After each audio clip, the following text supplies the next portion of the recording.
On the 11th of May 1979, a 66-year-old woman died of a heart attack in a suite at the Beverly Wilshire Hotel in Los Angeles.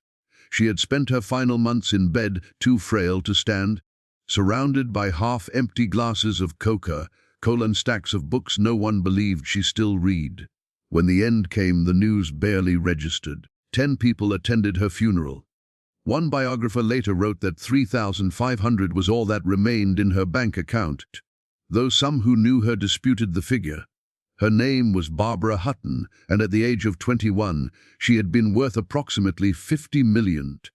That fortune, built on the nickels and dimes of ordinary Americans, had taken her grandfather, Frank Winfield Woolworth, a lifetime to accumulate.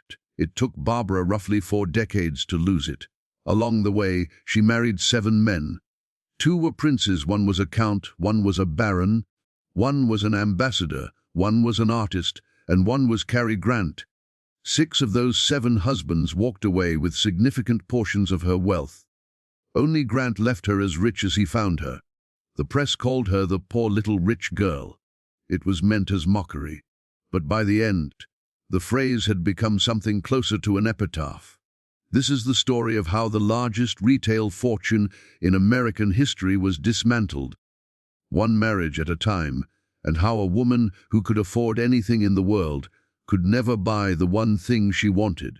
The man who made it all possible never set foot inside a classroom past the age of 16. Frank Winfield Woolworth was born on the 13th of April 1852 on a small farm near Rodman in Jefferson County, New York. His parents, John and Fanny, were devout Methodists who worked the land and raised 2 boys with little money and few prospects. Frank hated the physical labor of farming. From an early age, he told anyone who would listen that he wanted to sell things.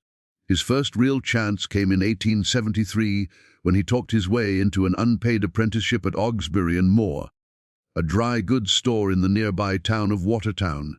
He was by most accounts a terrible salesman, awkward with customers unable to haggle, and eventually given a pay cut when business slowed down. But he noticed something the more experienced clerks had missed. Goods sat locked behind counters and stashed in drawers. Customers had to ask permission just to look at merchandise. Woolworth believed this was backward.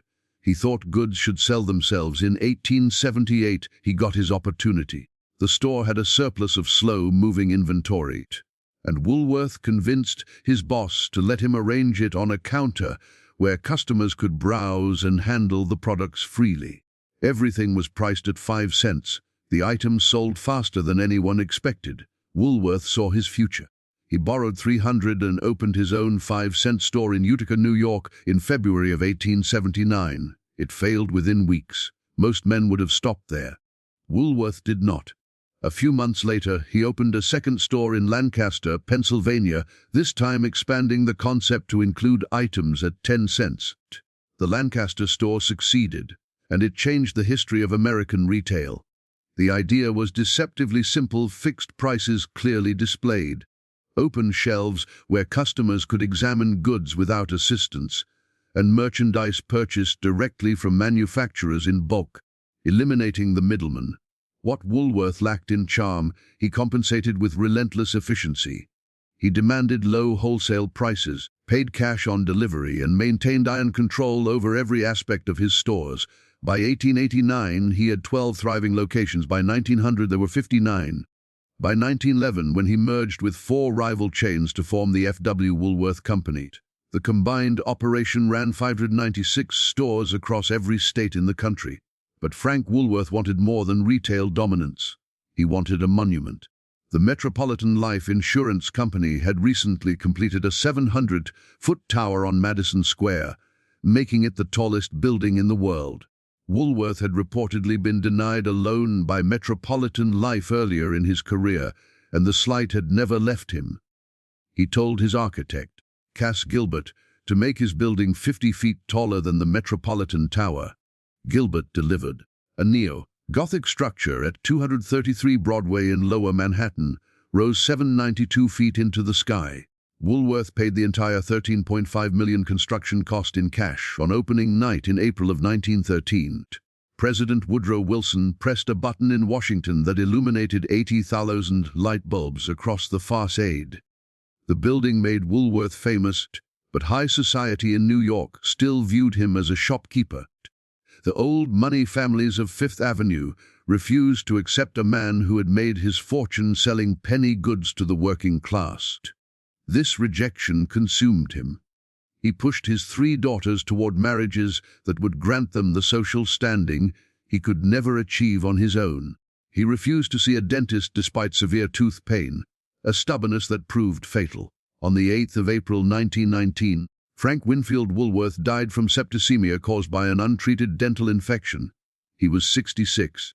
His personal fortune was estimated at approximately $76 million.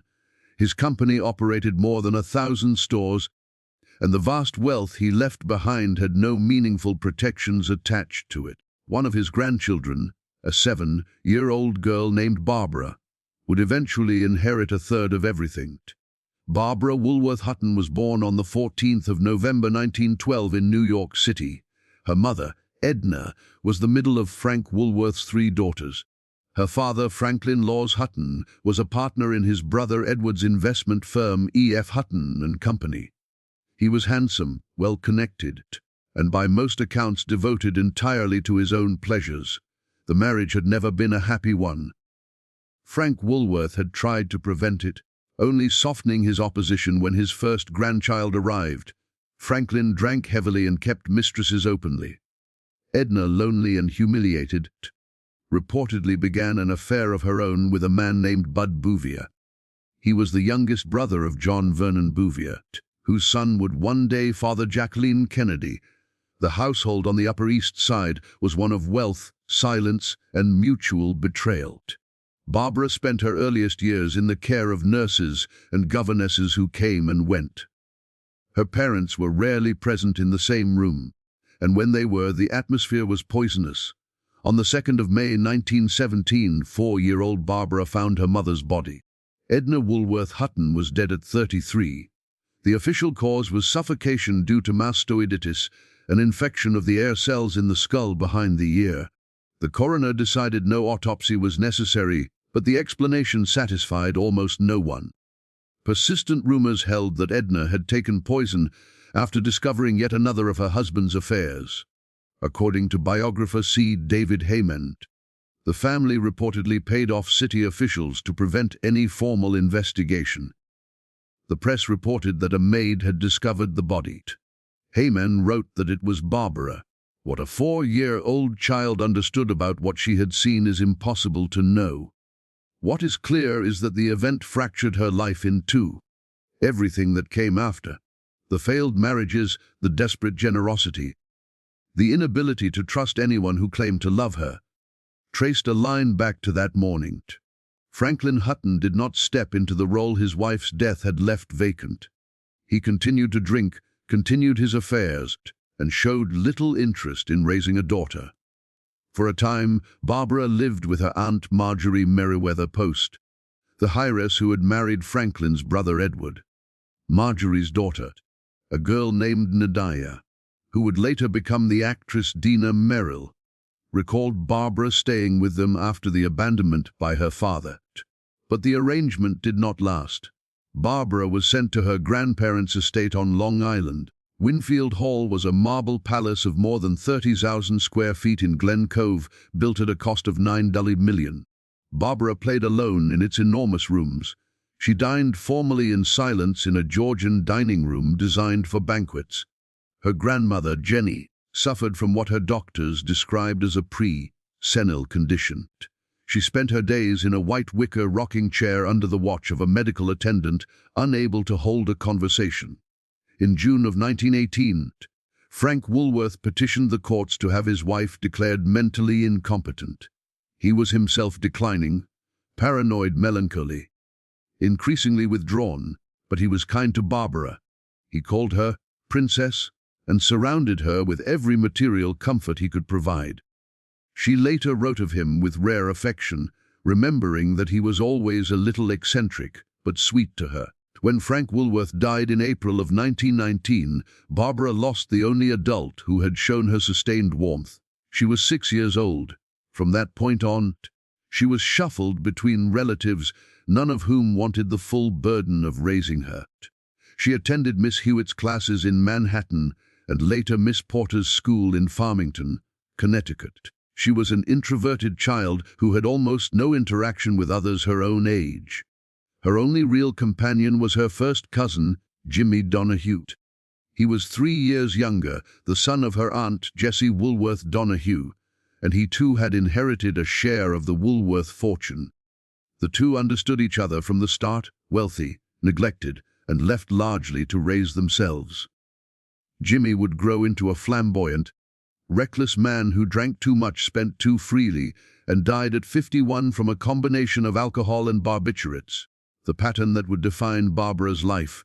Isolation disguised by luxury, loneliness masked by spectacle, was already taking shape before she turned 10 in 1924. Barbara's grandmother, Jenny Woolworth, died. She left approximately $26 million to her granddaughter, placed in a trust fund. An additional $2 million in stock from Edna's separate inheritance went into a second trust. Both were administered by Franklin Hutton. Whatever his failings as a father, Franklin proved himself a gifted investor. He liquidated the most volatile holdings before the stock market crash of 1929, while the rest of the Woolworth family lost heavily. By the time Barbara turned 21 in November of 1933, her inheritance had grown to roughly $42 million. There was also around $800 million more from her mother's estate. In today's terms, the combined fortune would be worth well over $1 billion. Barbara Hutton was one of the wealthiest women in the world, and she had not yet attended a dinner party as an adult. Her introduction to society came 3 years before the full inheritance arrived. On her 18th birthday in November of 1930, Barbara was given a debutante ball at the Ritz-Carlton Hotel in New York. The event cost $60,000. At a time when millions of Americans could not afford to feed their families, the Hutton debut was an act of breathtaking tone, deafness. The details made it worse. 4 orchestras played through the night. 200 waiters served 1,000 7-course midnight suppers and 1,000 breakfasts. 2,000 bottles of champagne were uncorked. Maurice Chevalier, dressed as Santa Claus, greeted guests as they arrived. Rudy Vallee performed. Every guest received a small jewelry case containing unmounted diamonds, emeralds, rubies, and sapphires. Members of the Astor and Rockefeller families mingled on the dance floor, while outside, bread lines stretched around city blocks. The backlash was immediate and savage. Newspapers ran the cost of the party beside photographs of soup kitchens. Columnists attacked Barbara personally, as though she had chosen the spectacle rather than merely been its centerpiece. She was 18 and had spent most of her life in boarding schools. She had planned none of it. But the public did not care about the distinction between a young woman and the machinery of wealth that surrounded her. It was during this period that the press began calling her the poor little rich girl. The phrase was not new. Noel Coward had written a song with that title in 1925, and Mary Pickford had starred in a film by the same name in 1917. But the label stuck to Barbara with a cruelty that would follow her for the rest of her life. Songwriters joined in. Harry Warren composed a tune called "I Found a $1 Million Baby in a 5 and 10-cent Store," with lyrics by Billy Rose and Mort Dixon. It became a hit in 1931, and everyone understood who it was about. The poet Ogden Nash also turned her life into light verse, treating her misfortune as public entertainment. Franklin Hutton sent his daughter to Europe to escape the onslaught. It was meant as a temporary retreat. In a sense, Barbara never came back. She would spend most of the next 5 decades living abroad, moving between London, Paris, Venice, Tangier, and a dozen other cities, always at a distance from the country that had made her grandfather rich, and then turned on her for inheriting the result. What few people noticed at the time was that Barbara also wrote. She had been composing poetry since her school years, quiet and private work that stood in sharp contrast to the public theater of her life.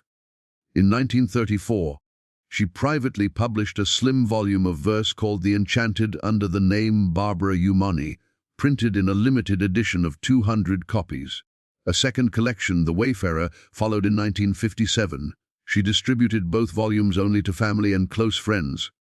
Decades later, at her funeral, the actor Cliff Robertson read one of her poems aloud. It was one of the few moments in Barbara Hutton's public life where she was recognized for something she had actually chosen to create. The Madavani family arrived in the West with nothing but a story. Their father, General Cary Madavani, had served as an aide to the Russian Tsar before the revolution forced the family out of their homeland in Georgia. The 5 children, 3 brothers and 2 sisters, fled to France and then to the United States after the Soviet invasion of 1921. In Georgia, they had held the rank of Asnori, a form of untitled low nobility. Somewhere in the crossing between languages and continents, that status was inflated. By the time they reached New York and Paris, they were introducing themselves as princes and princesses. No one checked. What they lacked in lineage, they made up for in strategy. All 5 married into wealth or fame. The eldest brother, Serge, married the silent film star Paula Negri, then abandoned her after the crash of 1929 destroyed her fortune. The middle brother, Alexis, married Louise Astor Van Allen, a great-granddaughter of Mrs. William Astor and one of Barbara Hutton's own friends.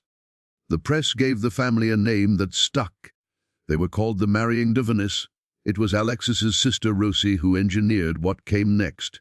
In the summer of 1932, while a group that included Alexis, Louise, Barbara, and Rosie were visiting San Sebastian in Spain, Rosie arranged for Barbara and Alexis to be found together in a compromising position. She timed the arrival of Louise and other witnesses to the guest cottage where Alexis had lured Barbara. When the group walked in, Barbara fled to Paris in humiliation. Rosie followed. She told Barbara that unless she agreed to marry Alexis, the scandal would be made public. Barbara, 20 years old and terrified of the press that had already made her life miserable, gave in. Alexis and Barbara were married on the 22nd of June 1933 in a Russian Orthodox church in Paris. Barbara's father provided a dowry of $1 million. The New York Daily News marked the occasion by offering its congratulations to a woman spending American money collected from poor people on a foreigner whose name, the paper noted, had already slipped its mind. On their wedding night, Alexis looked at his new bride and told her she was too fat. Barbara was 5'4", tall and weighed 148 pounds. She began a crash diet the next morning, consuming nothing but black coffee for weeks at a time. She dropped 40 pounds in a matter of months. The comment, and the obsessive restriction that followed, would mark the beginning of a disorder that never left her. The marriage itself was a transaction disguised as a romance. Alexis spent freely on a residence in Paris, a stable of polo ponies, tailored clothes, and jewelry for himself. He treated Barbara's fortune as his personal account. She tolerated it because she did not know how to do otherwise. No one had ever taught her to say no, and no one around her had any interest in encouraging her to start.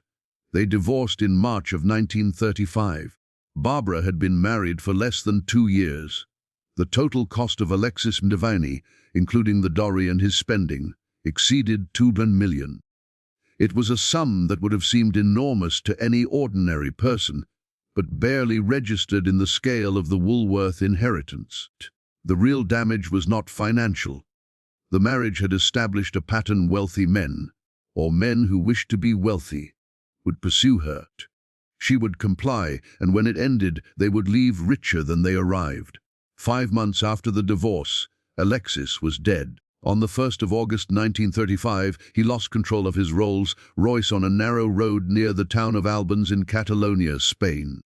He was speeding toward a train station with Baroness Maud von Thyssen, the young wife of the German industrialist, seated beside him. The car struck a tree and overturned.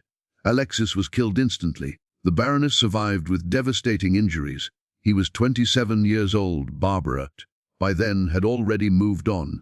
Within days of finalizing the divorce from Madavani, she had agreed to marry again. The next man was a Danish count named Kurt von Hogwitz Reventlow.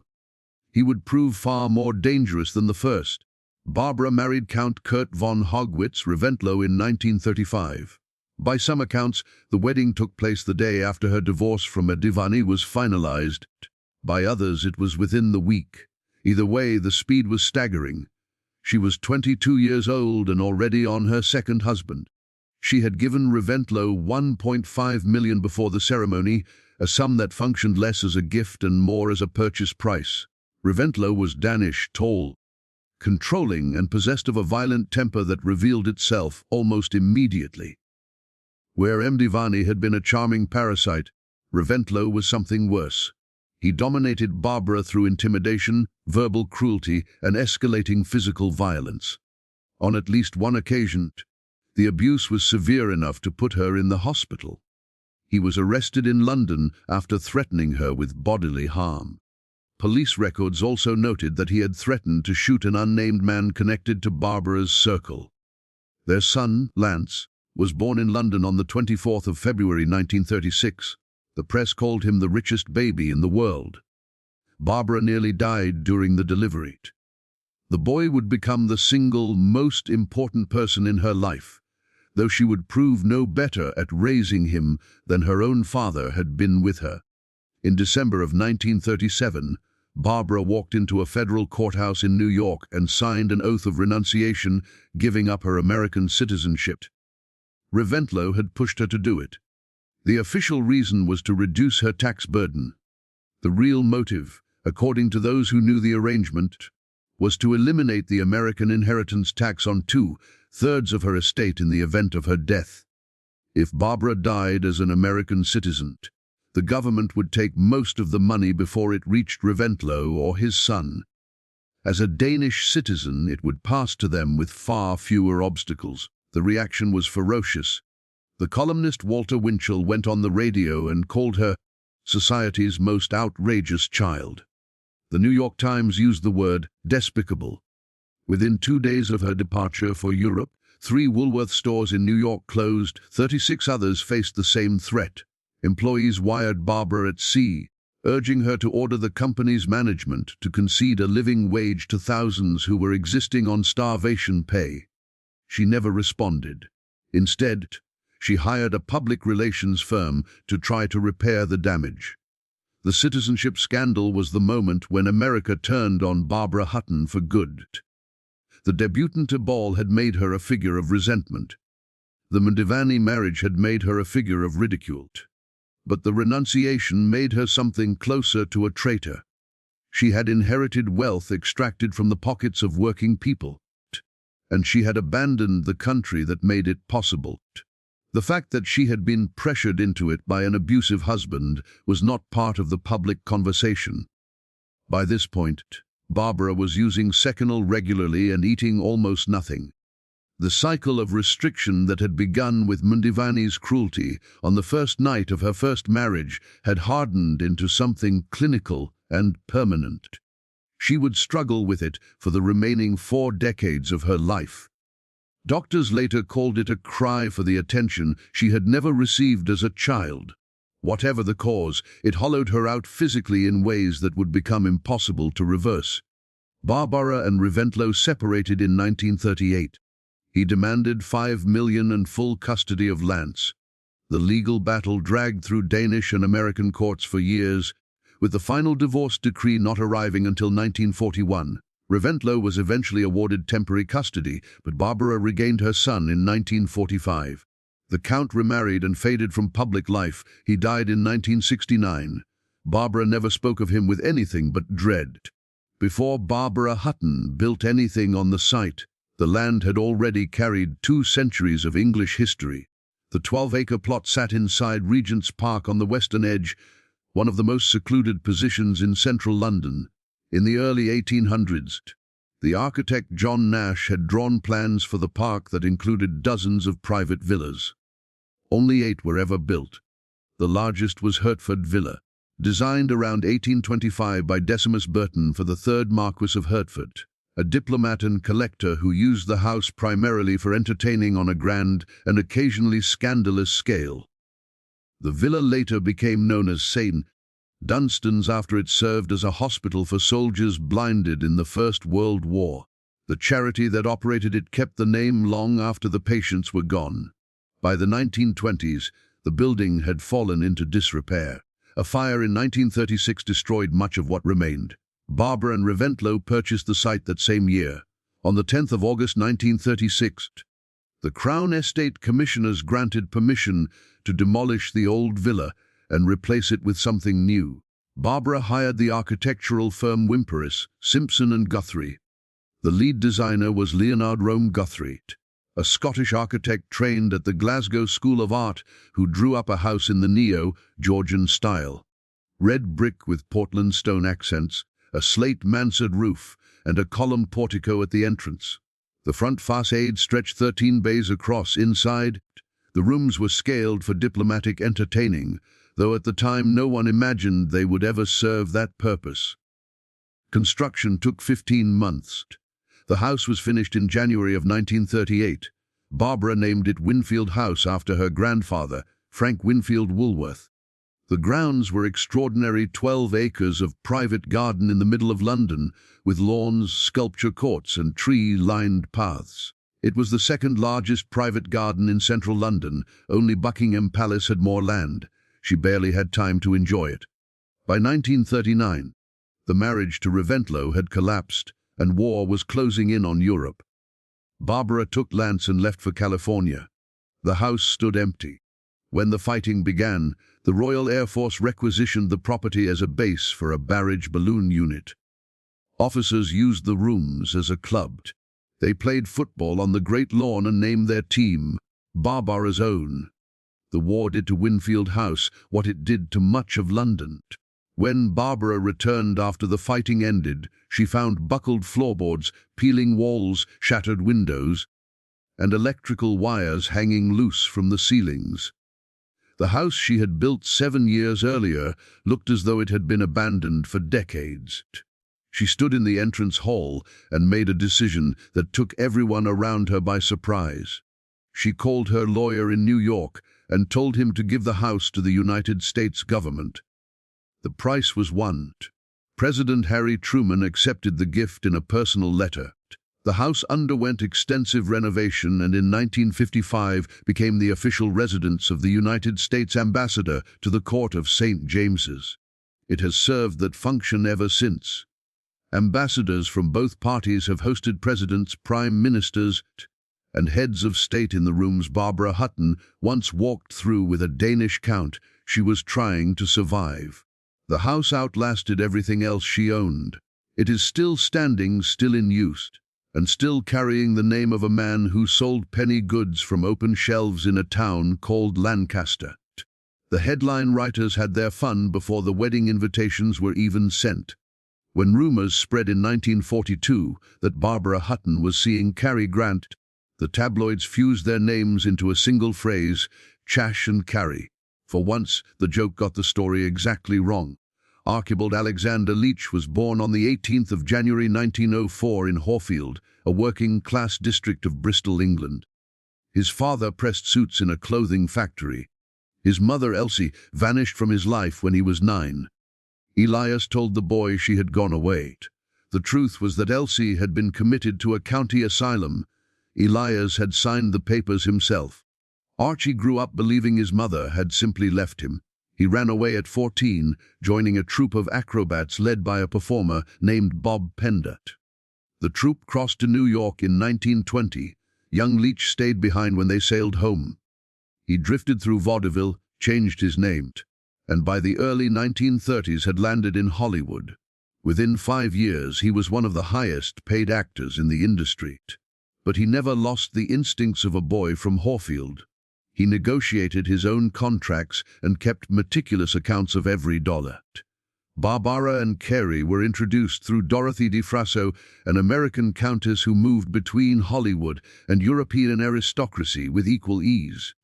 They met at a dinner party in Los Angeles in the summer of 1941. Barbara had just extracted herself from the Reventlow catastrophe. She was thin, exhausted, and deeply wary of men who wanted her money.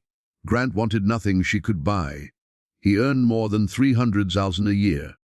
He had no interest in her inheritance, and she found his indifference disorienting. They married on the 8th of July, 1942, at the home of Grant's agent, Frank Vincent, near Lake Arrowhead in the San Bernardino Mountains. The press shut out for once, compensated with speculation. Hedda Hopper called it the most interesting experiment in Hollywood.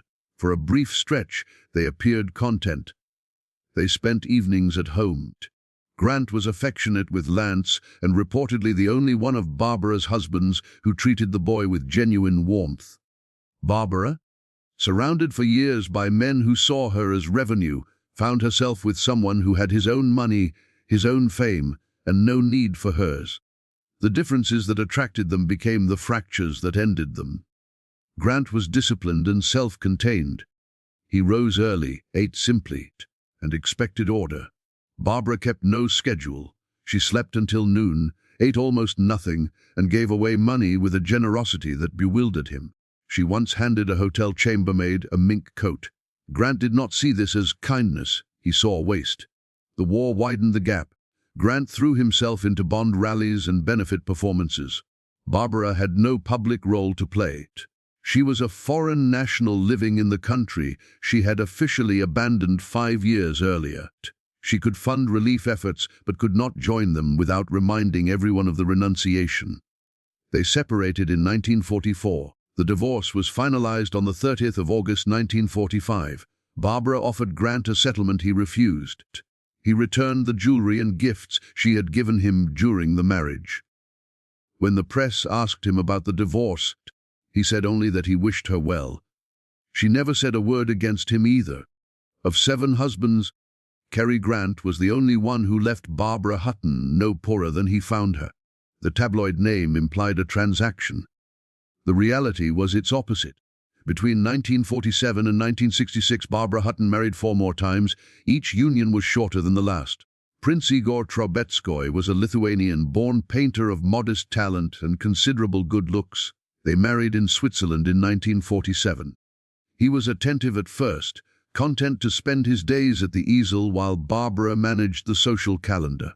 He grew restless, took up motor racing, and won the Targa Florio in Sicily in 1954. By then, the marriage was 3 years gone. They had separated in 1951. Trubetskoy accepted a reported settlement and moved on quietly. Porfirio Rubirosa moved on from nothing quietly.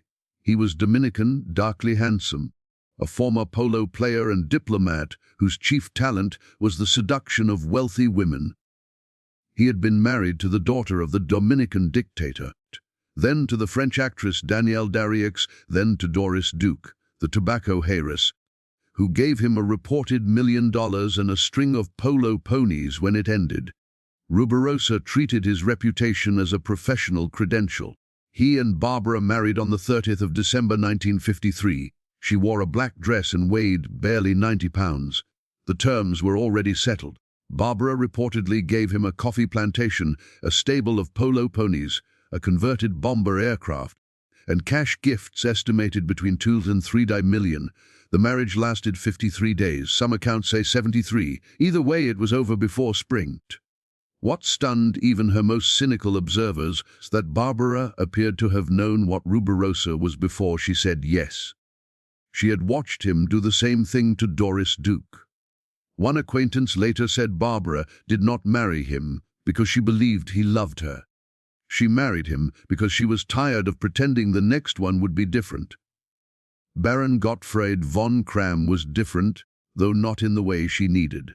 A former tennis champion who had reached the Wimbledon final twice in the 1930s.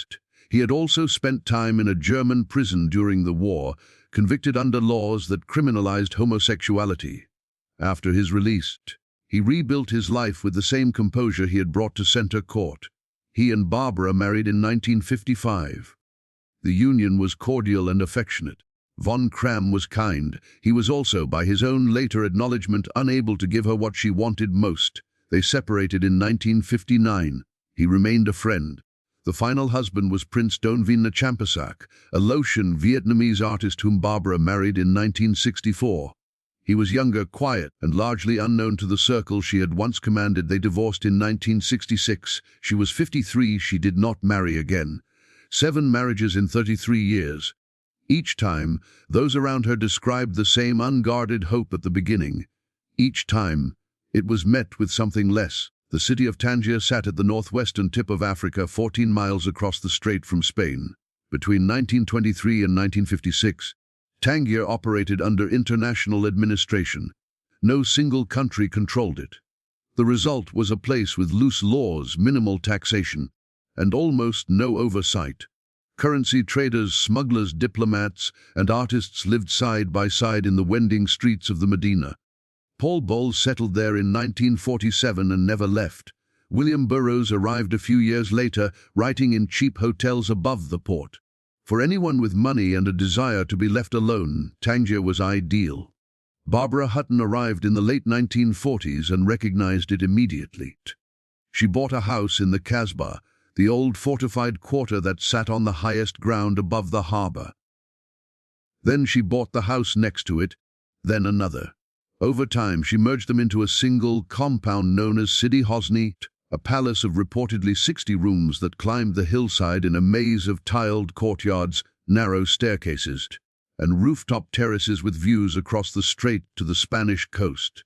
She filled the rooms with silk carpets, antique screens, jade carvings, and furniture hauled up through the Kasbah's medieval lanes by teams of porters. The entrance was modest from the street. Inside, the scale was staggering. She hosted dinners for 40 guests in rooms lit entirely by candles. Truman Capote visited and later described the scene with a mixture of admiration and unease. Cecil Beaton photographed her there, posed in a tiara at the entrance to one of the courtyards. The image became one of the most reproduced photographs of her life. Tangier gave Barbara something none of her marriages had managed: autonomy. In London and Paris and New York, she had always been watched, judged, catalogued. In Tangier, she was simply the rich American in the Kasbah. The locals accepted her generosity without commentary. She reportedly paid for neighborhood festivals, distributed food during religious holidays, and funded a medical clinic. Children followed her through the streets. She employed dozens of local staff and paid them well above the local standard. Whether this was kindness or the compulsive need to be needed that had defined her entire adult life, no one around her cared to examine too closely. But Tangier also accelerated what was already underway. Barbara ate less and less. She relied increasingly on seconal and codeine. Her weight, which had been dangerously low for years, dropped further. By the late 1950s, visitors described a woman who could barely climb the stairs of her own house. In her final years at Sidi Hosni, servants reportedly carried her through the Kasbah in a sedan chair when she wanted to move through the city. She left Tangier for the last time in the mid-1970s. The palace was sold after her death. New owners stripped much of what she had installed. The bones of the compound remain in the Kasbah, recognizable to anyone who knows what to look for. But the silk and the jade and the candle-lit dinners are gone. What remains is the fact that for roughly 2 decades, a woman who had been driven out of every country she tried to call home found something close to peace on a hillside above the Strait of Gibraltar. The tiara had belonged to Grand Duchess Vladimir of Russia, born Marie of Mecklenburg-Schwerin, one of the most formidable women in the Romanov court. When the revolution came in 1917, a loyalist smuggled the piece out of the Vladimir Palace in St. Petersburg, hidden in a diplomatic bag. It passed through several hands before reaching Cartier in Paris, where Barbara Hutton eventually acquired it. The tiara was set with 15 interlocking diamond circles, each suspending a pearl drop. Cecil Beaton photographed Barbara wearing it at Sidi Hosni. In that image, she looks regal, gaunt, and entirely alone. The Vladimir tiara was not an isolated purchase. Over 3 decades, Barbara assembled one of the most significant private jewelry collections of the 20th century. She bought from Cartier, Van Cleef & Arpels, and private dealers who tracked down pieces with royal provenance. She acquired a strand of pearls with a claimed connection to Marie Antoinette, though the attribution has been questioned by historians. She owned Mogul emeralds, Burmese rubies, and a jade collection that specialists considered among the finest in private hands. What drove the collecting was not vanity in any simple sense. Barbara showed little interest in being seen at the right events wearing the right stones. She wore major pieces to small dinners or while sitting alone in hotel suites. She gave away jewelry impulsively, pressing rings and bracelets on friends' staff and near strangers. One acquaintance recalled receiving an emerald brooch as a thank you for bringing flowers. The gesture was characteristic. Barbara treated her collection the way she treated her money, as something to distribute rather than hold. The imperial provenance mattered to her in ways she rarely explained. She sought out pieces that had belonged to women of extraordinary status: Romanov Grand Duchesses, Bourbon Queens, Mughal Empresses. A woman who had been mocked since childhood for inheriting a shopkeeper's fortune surrounded herself with objects that carried centuries of dynastic authority. Whether she recognized the irony is unclear. What is clear is that the objects outlasted everything else. The marriages ended. The houses were sold or given away. The money dwindled, but the stones survived, indifferent to the life that had passed through them. Much of the collection was dispersed before Barbara died. She sold pieces when she needed cash. She gave others away during manic episodes of generosity that her advisors could not prevent. After her death in 1979, what remained was auctioned. Sotheby's handled the sale.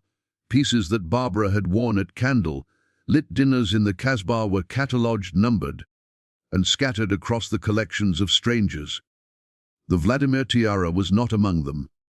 It had already passed to another owner years earlier. Lance Reventlow grew up in the custody of lawyers.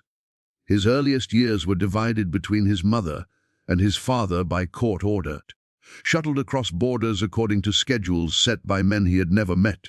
By the time Barbara won him back in 1945, he was 9 years old and had lived in more countries than most adults visit in a lifetime. He was quiet, self-contained, and drawn to machines. Where his mother moved through the world surrounded by people she could not trust, Lance preferred engines.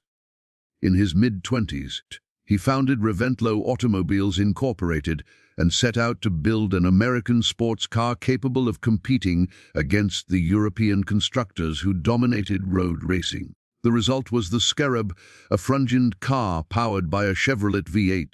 It won several domestic races in 1958 and earned respect from drivers and engineers who had dismissed the project as a rich man's hobby. Lance entered the car in international competition the following year, but the Scarab was already outdated. The sport had moved to rear-engine designs. He shut the operation down before turning 30. He married the actress Jill St. John in 1959. They divorced in 1963. A year later, he married Cheryl Holdridge, a former Mouseketeer who had appeared on television throughout the late 1950s. Friends described the second marriage as steady and grounded in ways that Lance's childhood had never been. On the 24th of July 1972, Lance Reventlow boarded a small plane in Aspen, Colorado. The aircraft crashed into the mountains shortly after takeoff. He was 36 years old. The cause was later attributed to severe weather conditions and possible mechanical failure. Cheryl Holdridge survived him. She never fully recovered from the loss and died of a brain tumor in 1983 at the age of 39. Barbara was in Tangier when the news reached her. According to those present, she did not speak for several days. The son she had fought for in court, lost custody of, regained, and then struggled to raise with any consistency, was gone. She had outlived the only person whose existence had given hers a visible center of gravity. She did not attend the funeral. Some accounts say she was too ill to travel. Others say she could not face it. Her health, already fragile, deteriorated sharply in the months that followed. The weight loss accelerated. The dependence on sedatives deepened. People who saw her in the mid-1970s described a woman who appeared decades older than her age. Lance Reventlow left no children. The Scarab cars he built survive in private collections, maintained by enthusiasts who know them as engineering curiosities from a brief window in American motorsport. His mother's grief, unlike the cars, left no physical trace. It simply consumed what remained. Frank Woolworth left 3 daughters. Helena, the eldest, married Charles Edward Francis McCann, a businessman with no particular ambition beyond maintaining what he had. Edna, the middle child, married Franklin Hutton and was dead at 33. Jessie, the youngest, married James Paul Donahue, a man of inherited means and limited purpose. Each daughter received a share of the estate. None of the marriages produced a family equipped to manage what they had been given. The money moved outward with each generation and found no resistance. There were no binding trusts designed to preserve the principal, no conditions that required heirs to demonstrate competence before gaining access. Frank Woolworth had spent a lifetime building systems of extraordinary efficiency inside his stores. He applied none of that discipline to the fortune those stores created. The wealth passed to his daughters without structure, and from them to grandchildren who had never been taught what it meant or what it cost. Jimmy Donahue, Jessie's son and Barbara's closest childhood companion, burned through his share with a flamboyance that made even Barbara's spending look measured. He drank heavily through extravagant parties and carried on a public affair with the Duchess of Windsor that scandalized what remained of their social circle. He died in 1966 at the age of 51. His death received little attention. By then, the Woolworth name had lost the weight it once carried. The company followed the family, F.W. Woolworth had dominated American retail for half a century, but by the 1970s, the 5 and dime model was obsolete. Discount chains with larger footprints and lower costs had taken the customers Woolworth once owned. The stores that had funded a skyscraper and a dynasty were closing one by one. In 1997, the company shut its remaining 400 American and Canadian locations. The brand that had been synonymous with affordable goods for 3 generations disappeared from the American streetscape. The corporation survived by pivoting to its athletic footwear subsidiary and eventually rebranded as Foot Locker. The Woolworth building still stands at 233 Broadway. It is a condominium now. Apartments on the upper floors sell for tens of millions of dollars. The neo-Gothic lobby with its marble walls and mosaic ceilings is maintained as a landmark. Tourists photograph it. Architecture students study it.